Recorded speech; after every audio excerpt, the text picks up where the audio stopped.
See this? That is 10 Roman coins. If I found these all together in the ground, they'd officially constitute an archaeological hoard. So imagine finding this many coins.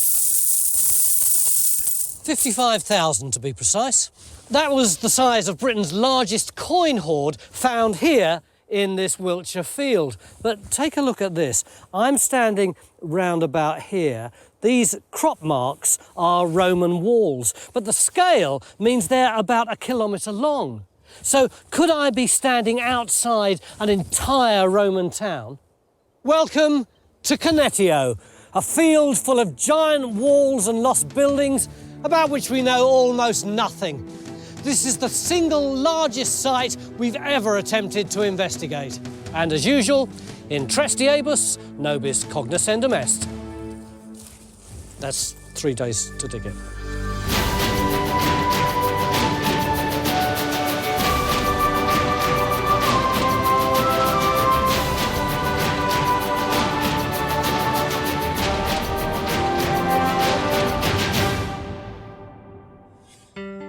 The lost Roman town of Cunetio lies halfway between London and South Wales, just outside Marlborough in the heart of Wiltshire.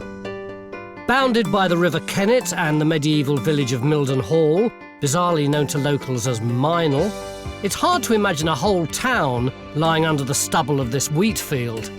It's a fantastic notion, this idea that underneath this field is an entire Roman town. But when I look at it, all I can see is the sweep of the stubble. I can't see any lumps and bumps or anything. Yeah, it doesn't look like much, does it really, Tony? But actually, this is the site of a Roman town called Cunetio.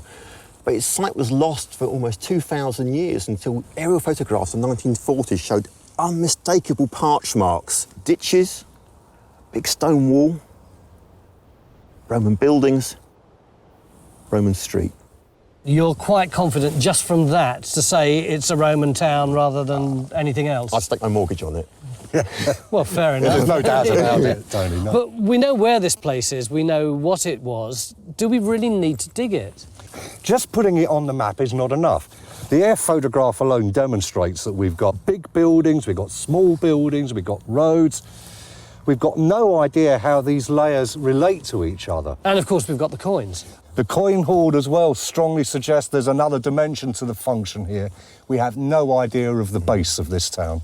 And we've only got 3 days. Are we really going to be able to do anything concrete in such a short time? Yes, we are. We're going to be very focused. You know, Mark would like nothing better than us to be digging here in his retirement. Absolutely. But what we are going to do, Tony, is the biggest geophysical survey time team has ever done. John and his crew are going to do a geophysical survey of the whole Roman town. That will look fantastic. It's going to blow you away. From that, we can target in on particular points to answer specific questions. Well, geophysics a whole town is surely a time team first. John and his team have clearly got wind of our mammoth task and set off at dawn without waiting for a green light. But geophys is just the start. We're going to have quite a job deciphering the jumbled layers of history in their survey, and in order to do that, we need to excavate. Mark, have we sorted out what we're going to do? Yeah, we're just looking at the plot from all the air photographs that has been accrued over the last 50 years, and what really stands out is this big black line, which is the wall, with big projecting towers, and particularly just here, which is where we're standing, on the site of the South Gate, which appears to be quite a monumental structure. How does that marry up with what you've done, John? Not quite as clear as that, I'm afraid. I think Mark's actually cherry-picked the main features, and what the geophysics is showing, that there's far more complexity to what's going on here. It's obviously got a long period of history, and so there's different things from different periods, and they're all on top of each other. So it is a bit of a jumble, and we don't really know what is what. It is, though. We've got to get a trench in, haven't we? There's only one place where your survey, John, matches Mark's, which is the line of this wall. So I guess we've got to get a trench in there. What do you think, Phil? I couldn't agree with you more, Neil. I mean, one thing we really must do is confirm that that is the wall, but I think we can go better than that. Why don't we pull the trench back from the wall, and with the eye of faith, there might actually be a white line coming round there, which might actually be the front of a tower. So, Trench 1 is going in across a break in the southern wall, where the team suspects we might find the gateway and a watchtower.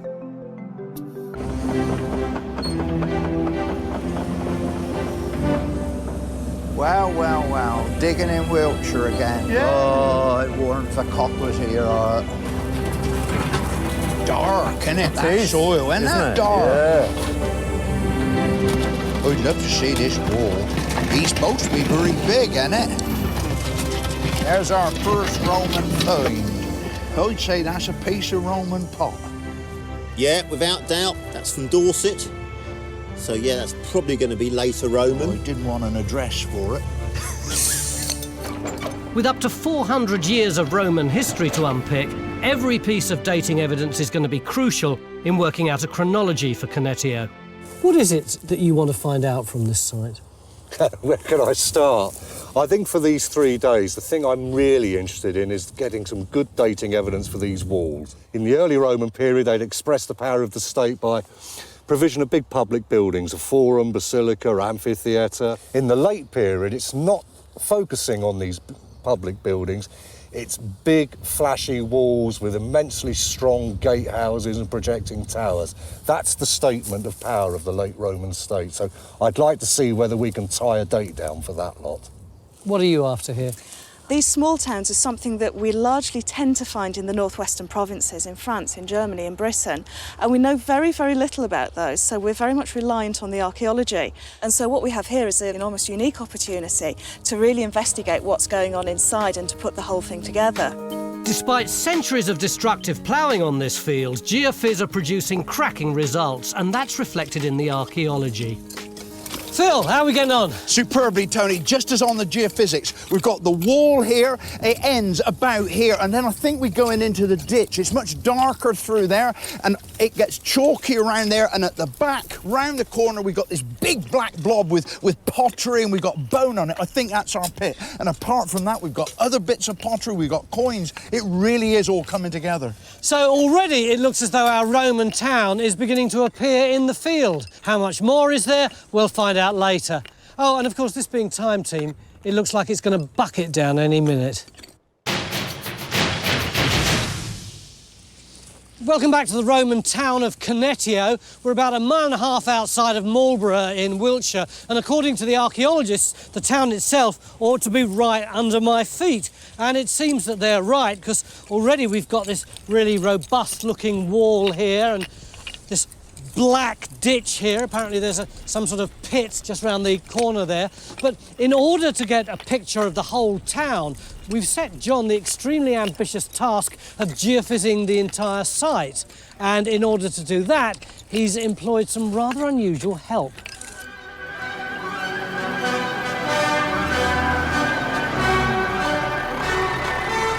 John, what is that contraption? This is Jimmy in the future. We've got such a big site here. The only way we decided we could tackle it was to try this new bit of kit that the Swedish have developed. And basically, it's radar on wheels. Jimmy, is this usually used on archaeological sites? No, this has been designed with utility mapping in mind, so looking for pipes and cables. Hasn't actually been used on archaeology in Britain before. Well, that's quite exciting. It really is a first, and it is absolutely amazing. This has got 10 times as many antennae, and it's all on this cart, and it's 10 times as quick. In 18 years of Time Team, I've never heard you so excited before. Yeah, but a bit worried. Because? I could be out of a job.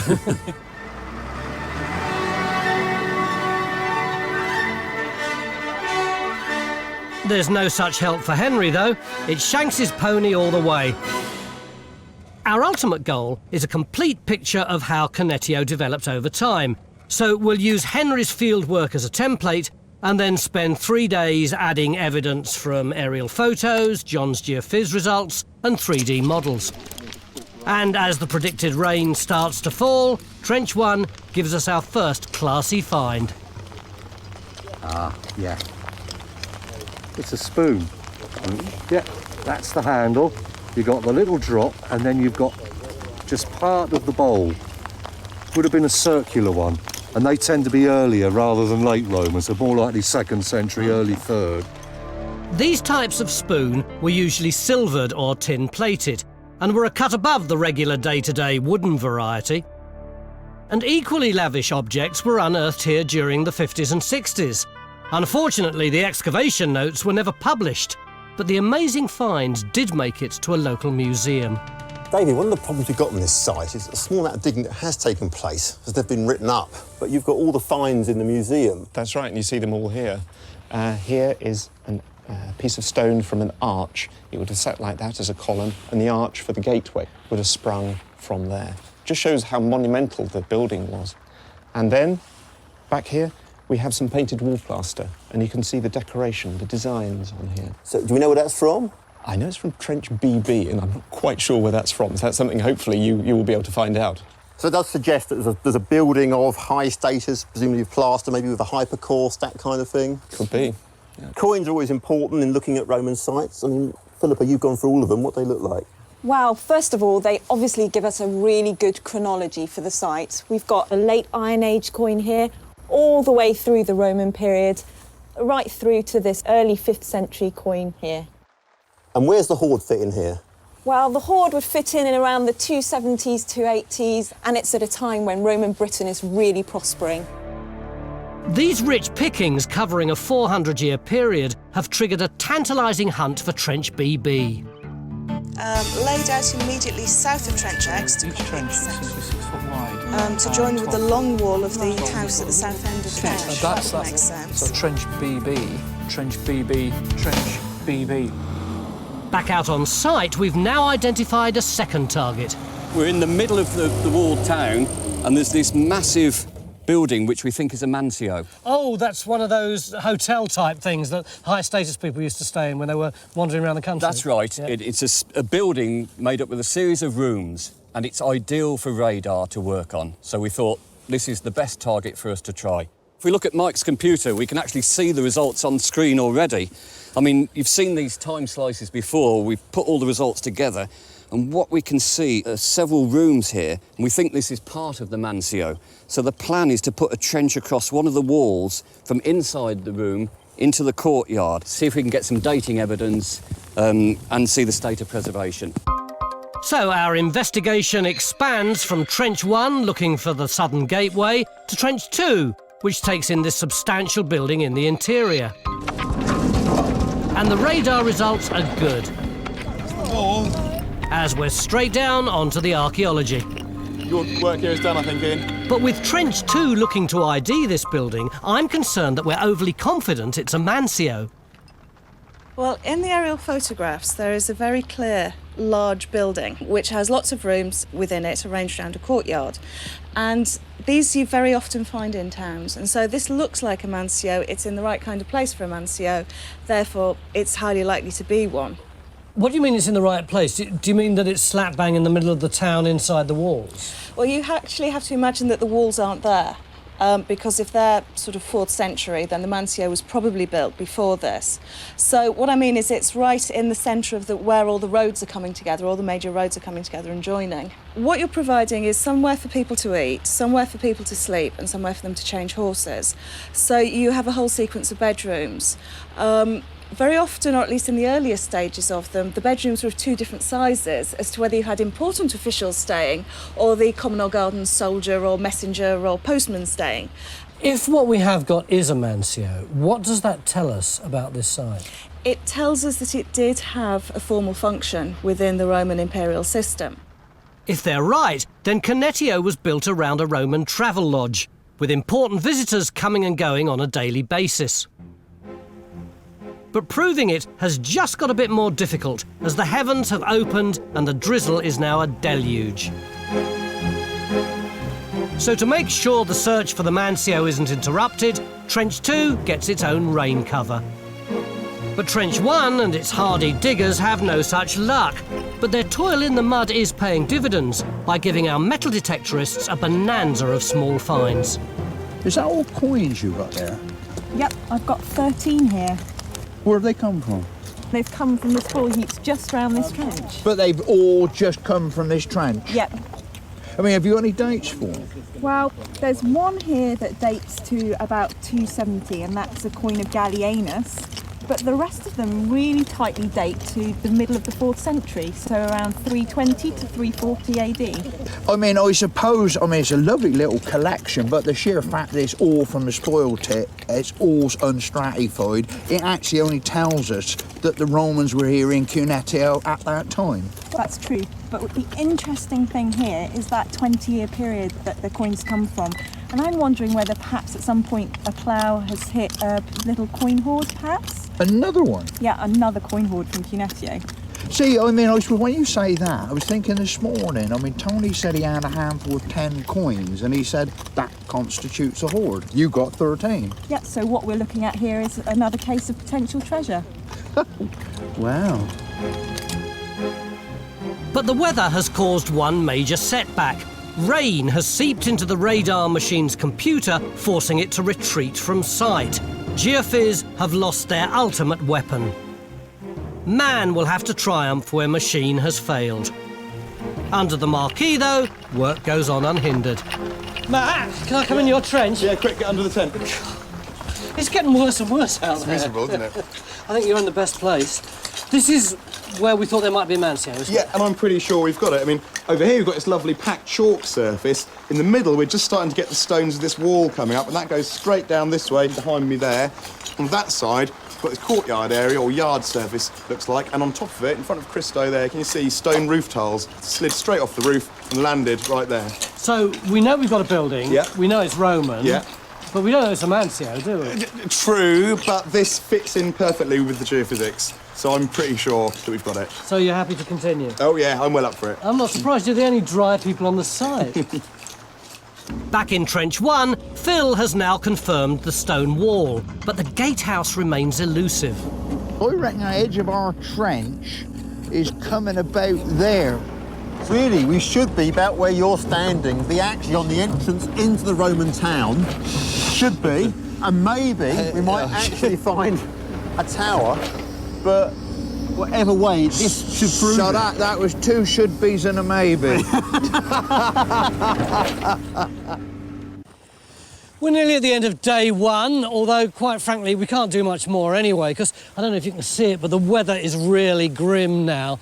Nevertheless, it has been a really good day archaeologically, but I can't help feeling that there must be more good stuff around here, particularly if you look at some of the finds from the 1950s. The problem being that they were found in Trench BB, and no one's got the faintest idea where Trench BB was. Although, given that Stuart has wandered over to this end of the field, I can't help thinking that you might have a hunch. A bit more than a hunch. I think we can say quite confidently where Trench BB was. It was down in that hollow down there. This is what Sir Annabelle was looking at, and he put a whole series of trenches in to investigate that. I've been going through them, and you can see one of them here is quite clearly labelled BB. BB. That's clearly on the edge of what he thought was an apse here, but there's a whole load of stuff going on here. He thought this building down here was something not domestic. Is it a villa type of building? Is it a religious complex down the bottom? I'm going to stop now. Just come here a minute. Take a look at that. These are the conditions that we're working in. I think we really need to call it a halt. But will we find Trench BB? We'll know tomorrow.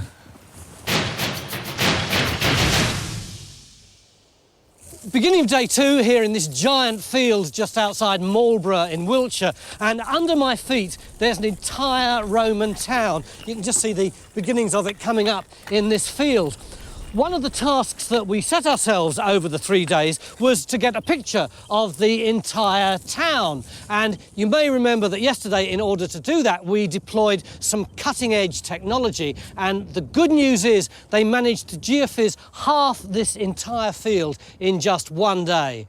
The bad news is the weather was so lousy that the rain got inside the computer and all the information they gleaned is trapped inside it and we can't retrieve it. So for today, we're going to have to resort to the old-fashioned methods of geophysing, which is basically Jimmy trudging up and down, looking a little bit sad. You want to keep your hat on today, mate, so the water doesn't get inside your head. I think we'll have to make the most of this sunny spell for certain. It is rather good, isn't it? Not bad. The foot soldiers of geophys have at least managed to survey Stuart's building in the northwest corner of the field, so there is now hope for another trench. John, we've got really good crop marks in this corner with the villa-type building. You've done the geophysics. How's it looking on that?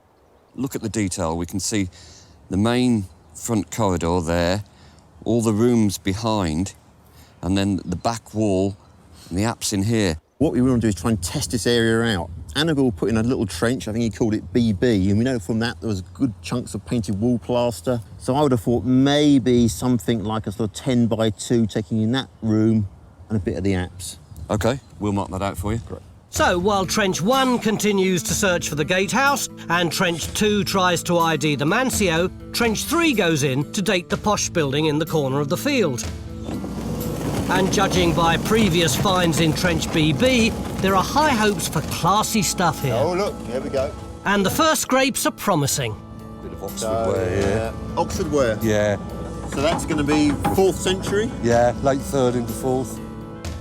Yesterday it was tipping down with rain. Today it's really windy.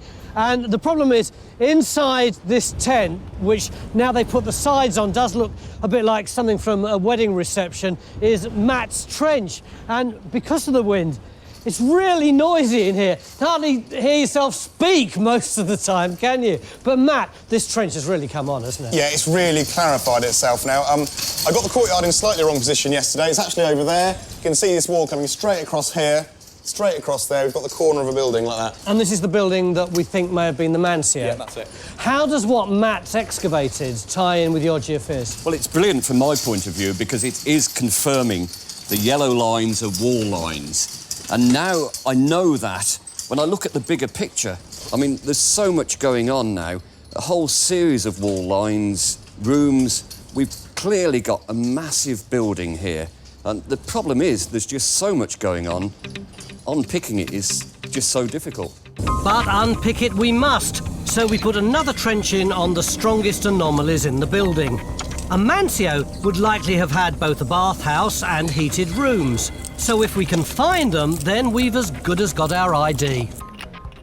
Back over in Trench 1, Phil's confident he's finally found the gateway.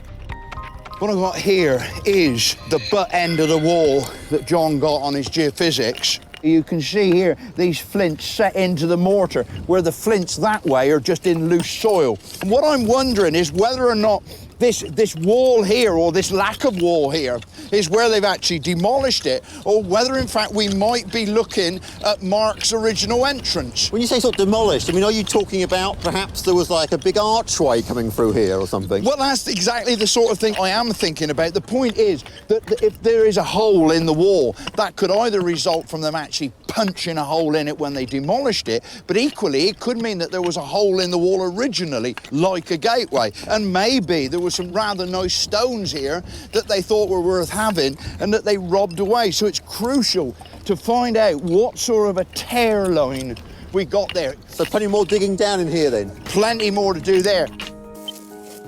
The geophys team, still without their speedy radar on wheels, are putting in the miles and getting the acres done. That should line up with those defences. And their survey is gradually adding key features to the rich tapestry of our 3D map. But we've got another, somewhat surprising source of information about our field. Local boy Phil Harding has previous on this site. Of course, the one thing that we haven't mentioned about this place is that you've been here before, haven't you? I've been here all my life, Tony. I mean, I went to school down in Marlborough. Used to come through here. Well, we used to do cross-country runs, and then, of course, I've been digging here as well. When were you digging here? Coin hoard. You dug the coin hole? Oh, no, I didn't dig it up. I cleaned up the mess after they dug it. We went in a Marlborough Nick, I remember. And there was coins everywhere. There was coins in buckets, there was coins in bowls, there was coins in blankets, curtains, and you go into one room and there was all over the bally place. It was a stunning sight. I'd never seen anything like it. This feels a little bit like an episode of This Is Your Life, but... I know that one. Yeah, look at that. See? Hard at work again. Oh, and that's where the pot come out of. And you haven't had your hair cut since? No, that I ain't. How old would you have been there? Oh, jigger. I'd have been late 20s, I suppose, yeah. Have you been back since? Yeah, well, I did a job. I watched a water pipe from Minot down to Marlborough, and that was... Sorry, from where? Minot. Where's Minot? Well, you know, you've been there, you've been filming down here. The Mildenhall? village. No! No, Mildenhall. If you want to go to Mildenhall, up here to the north, M4, M25, M11. That's in East Anglia. And you call this one Mildenhall? No, we call it Mildenhall. This is Mildenhall. This is how you call it. I never thought I'd be taking English lessons from Phil Harding. Back in the real world, our posh building has appeared in Trench 3. This trench has really moved on, Tracy. I mean, much thicker, you know, than I was thinking. Yes, I mean, it's certainly a two-storey building. It's got to be that thicker wall. So you're actually in the room in front of the wall here. So do you think if you dig down through this, you're actually going to get to floor levels underneath it? It's possible. I mean, it could seal floor levels. It may even be that it was built up originally and they've gone, but we'll have a look once we've got it all cleaned back, I think. And Ian, you're in the Apst area. What have you found there? Just there. Oh. A little Roman coin. Right. Nice little bronze coin. We've also had this bronze brooch. Oh, that's lovely, isn't it? Tiny. But that is nice, isn't it? Little thing. Finds like these are going to be invaluable in our quest to date the building and work out its function. There's no such luck in our search for the Mansio, though, with no sign of a bathhouse in Trench 4, just a complicated series of floor layers and nothing that will positively identify the structure. But 20 metres away, on the other side of the Roman courtyard, Matt has at last pinned a date to the Mansio. You know, Matt, the thing about this trench was it had a great plan, didn't it? And it absolutely matched the geophysics like a dream. But we didn't actually have any dating for any of it. But looks like it's changed. Yeah, indeed. We've just done this tiny little hole up against the wall here. Must be about half a metre by about 30 centimetres. We've got pottery from the floor itself, this chalk floor that I'm kneeling on. We've got pottery from the kind of layer below the chalk floor, and there's another layer below that, and there's pottery coming out of that as well, so there's plenty to choose from. Well, just a quick inspection, the immediate thing is it's not late Roman. You know, Samian ware is always classically sort of 1st and 2nd century AD. That looks like to be 2nd century. So it does suggest that these floors are being laid around about the 2nd century AD, but there's absolutely no late Roman pottery at all, and nor is there any sort of later floor levels. But it sort of suggests, doesn't it, that this building was built around the 2nd century AD, but perhaps by the time that the stone walls were going up and the fancy house in the far corner was being built, this could be out of use. Yeah, pretty sure it was. We've now spent a lot of time investigating the walls and the buildings of the town, but I'm worried we don't yet know much about how Cunetio fitted into the Roman urban landscape. You had your major administrative towns, the big towns. But then below that, there's a whole range of what we call small towns. The most basic level is a roadside settlement, and that's just a few houses springing up beside a road. But that's not what we've got here, is it? No, what we have is the next rank up, which could have a specialised function. So some of them might have a religious function, such as Bath, which is just down the road from here, or they might have an industrial function, so be involved in metalworking, salt extraction, or the final level, they might have an economic role, serve as a market town, because the Roman state is extracting taxation from them. So they're increasing their agricultural productivity and then bringing their goods to market to sell to exchange for coin, which then goes to the Roman state. Well, we haven't got any evidence of industry so far. No. So what kind of town would you put your money on? I reckon it is one of these small economic market centres. A bit like Marlborough today, just down the road. Yeah, exactly. So if Cunetio was a market town and taxation centre, that may explain why there were so many coins around in the 3rd century. But can the incredible hoard discovered in 1978 shed any light on Cunetio? Well, maybe, if we can locate where it was actually buried. Carry straight on. That's it. It's just up to the Right, right. take me up to the right. You need to go right. You need to go back on yourself a little bit. That's how it becomes canes. This is really amazing surveying. Oh, it's brilliant. Love it. This is the British Museum map of where the coin hoard was. Yeah. Now, I've rectified that into the computer so I can get some coordinates. 421,596.65. John, I hear you found our coin hoard plot. Yeah, well, Henry's marked on the ground where he thinks it should be from all the records. We've done a block of geophysics, and look, there's a mass of responses, a whole series of pits and so on. But look at this response here. It's a really strong spike, and that particular response actually coincides where he marked on the ground. The wall of the town is over there, isn't it? So we are outside of the town. We're well outside, and what surprises me, there's still so much going on. There's so many strong anomalies, masses of pits and other features. But to actually get a spike where Henry marked on the ground, we've got to look at it. We're going to dig it? Definitely. Trench 5 takes our investigation outside the town walls for the first time. But if we can find the exact spot where the hoard was buried, we might give it some context, perhaps a building, temple or yard, and from that work out why so many coins were buried in the first place. With his Mancio trench closed down, Matt steps in to oversee the digging. I know it's been a struggle, guys, but this geophys is absolutely fantastic, isn't it? I mean, it is a great survey, isn't it? And I absolutely take my hat off to John and his team for doing it. But there is a problem with it. You know, it's a bit of a mess, really. What do you mean it's a bit of a mess? It's 400 years of history squashed flat onto a piece of paper. Because what we've got is lots of different features which have never actually existed at the same time. We've got the stone walls, we've got the Mancio, we've got the fancy house in the corner. So what you need to do is actually recreate the history of this site. How do we do that, John? Well, as Neil says, what we need to do is ignore this 4th century stone wall. We've confirmed that now in the trenches. So if we do away with that, then if we look at the landscape that the geophysics is showing, and what we can concentrate on is the earlier town. So tomorrow we're going to try and recreate a picture of this valley when 55,000 coins were buried here 1,750 years ago.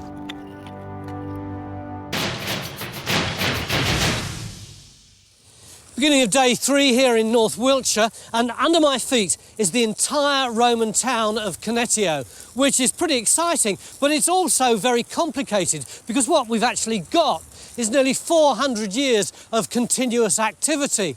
Just behind me are what we've established are the 4th century town walls. So what we're going to do today is try and find out more about the earlier town. And a big clue as to what that might have been like should be in Matt's trench. Matt, why have we put in a hole here? Well, we were trying to find the original spot where the coin hoard was found. The way you're saying that, it sounds as though we haven't actually found where the hoard was. I mean, it could be within metres of me here, but it's certainly not in this 3x3 square. But you have got something. Yeah, you can see you've got this chalk wall coming out there, it goes out along that way, and then there's an arch of burnt plaster or something going around there. What kind of building do you reckon they might have buried our hoard in? Well, I think a hoard like that would have been used a lot like a bank account. People have been dipping in and out of it all the time. So it would have been in a large building, a stronghold almost. You know, they wouldn't have buried the hoard up in the woods somewhere, so it would be recovered years later. So could Matt's building be a strong room that once guarded the hoard? Or even a temple with an offering to the gods? One thing's for sure, there's plenty of early occupation evidence outside the town walls, leading Stuart to go back to basics in the search for early Cunetio. And there are some major clues in today's landscape. Looking at the wider map, what we've got is this main north-south route I've marked through coming through here, and the main east-west route comes through on here. Yeah. If you mark those in and translate them to our site, that gives us the actual crossroads in this area in here, which is actually outside the walled town. It's this focus of activity here. I mean, what date do you think this sort of primary crossroads would have evolved by? And if that's one of the major routeways coming through Roman Britain, that's going to be in existence by the end of the 1st century at the latest. But it could have been as early as sort of the 80s AD, when the Roman army is marching on into Wales and heading out towards Caerleon and that kind of area. And so you get the road being formed as part of the extension of the frontier. And you can see sort of a pattern of lanes and roads all in this area. And it's very different from this area up here. Well, that has more of the look of a planned Roman town, in that you have one major straight road, and then you have these coming in at right angles to it. Well, that's really nice, because you've got this focus here, which really does suggest this is the earliest part of the town. Then a secondary phase with all this, and the town sort of moves up there, and then finally, its final phase, a wall is put around, and that becomes the town. It's like moving towns, isn't it? Central to that middle phase is the Mancio, which Neil is now bold enough to identify. So we've got a date for the building, no bathhouse, no heated floors. Yep. We still don't know what it is. No, we don't. I mean, what do you want? Do you want an inscription that says, "Welcome to the Mancio"? You know? Well, you ain't going to get one. All you can say is, it looks like other Mancios, but if it's not Mancio, what else could it be? Yeah, no. So before huge walls dominated Cunetio, the heart of the town was a mansio with its many bedrooms, stables and bustling kitchen, providing an important staging post on the imperial highway to the west.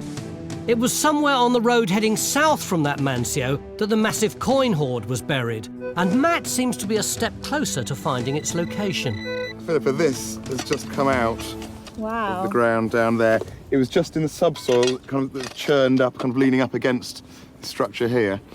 Well, it's the earliest coin that we found in the past 3 days, definitely. Oh. It's an ass, and it's the Emperor Nero. So what date is that?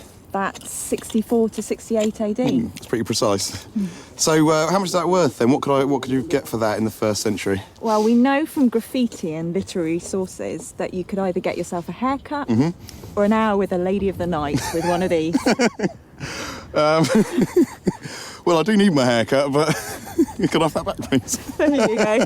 While Matt ponders his newfound wealth, I join two respected academics to, well, play with a pile of coins. Is this really 55,000 coins? Not a penny short. How do you know that? Because we got them from the bank, so it must be right.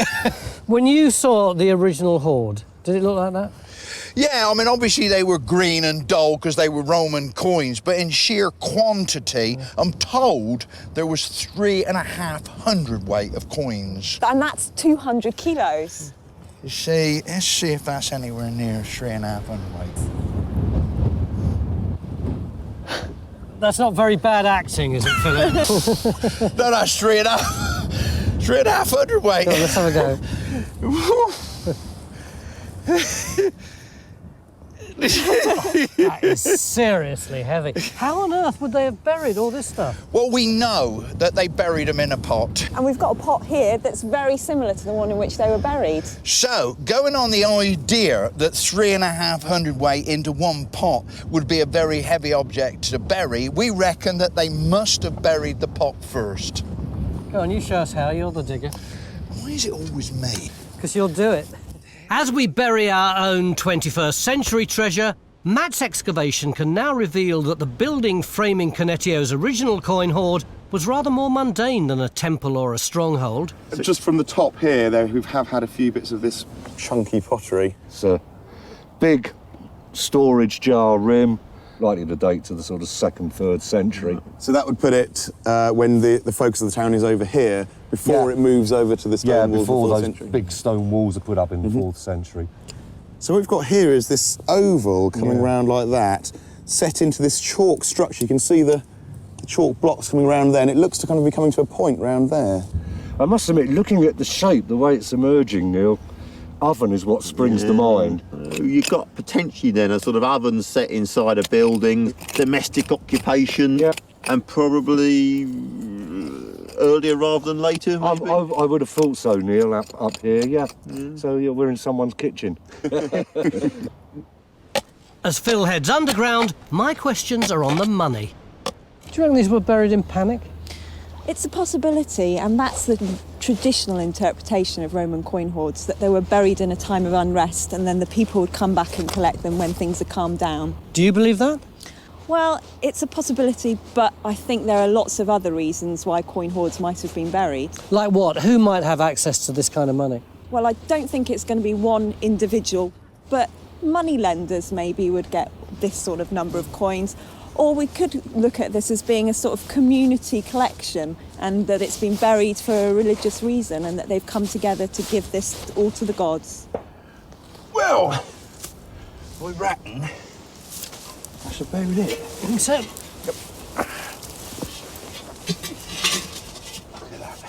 It's not very deep, is it? The room's practically at the surface. But you've got to remember, the original Cunetio hoard was roofed over with a slab, and that slab probably was at ground level. So this is probably what it looked like. Well, if it had a slab on top, then maybe it wasn't the kind of hoard we've been talking about. Maybe people just put handfuls of coins in as they were earned and then covered the slab up again. Well, why don't we open our account? All right. Ready?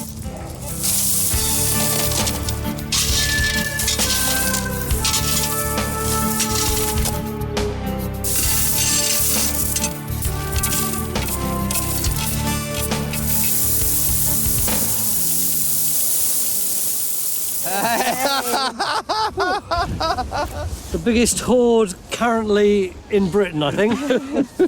Mind you, how long did that take us? 3/4 of an hour? I think so, yeah. If there's one thing that surely we've proved, it's that the original Cunetio hoard wasn't buried in a panic. With this valuable experiment completed and day 3 nearing a close, it's time to conclude our last couple of trenches. What are you excavating right there now?